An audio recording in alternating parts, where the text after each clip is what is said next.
மனிதனுக்கோ அல்லது ஒரு சமுதாயத்துக்கோ எதுவெல்லாம் பயன் தருமோ அதுவெல்லாம் இந்த ஷரியத்தில் ஆகுமாக்கப்பட்டிருக்கும்.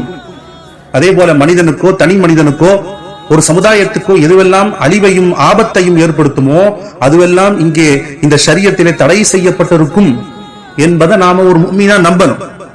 உண்மையும் அதுதான். இஸ்லாத்தில் நூற்றுக்கணக்கான ஏவல்கள் உண்டு, நூற்றுக்கணக்கான விலகல்கள் உண்டு. ஷரியத் கூறுகின்ற ஏவல்களையும் விலகல்களையும் ஒரே வரையில் சொல்லுங்கள் என்று சொன்னால் மனித சமுதாயத்திற்கு எது நன்மையோ அது ஏவல், மனித சமுதாயத்திற்கு எது அழிவோ அது விலகல் என்று சொல்லிவிட முடியும். உதாரணத்துக்கு செத்த பிராணி ஒன்று ஷரியத் தடை செய்யப்பட்டிருக்கிறது. தானா செத்த பிராணி, காரணம் அதன் உடம்பில் ஏதாவது நோய் இருக்கலாம், அந்த நோயின் தாக்கம் அதன் ரத்தத்தின் கலந்திருக்கலாம். தானாக செத்து போன பிராணியின் உடலில் இருந்து ரத்தம் வெளியேறாமல் அதிலேயே தங்கிவிடக் கூட இருக்கலாம்.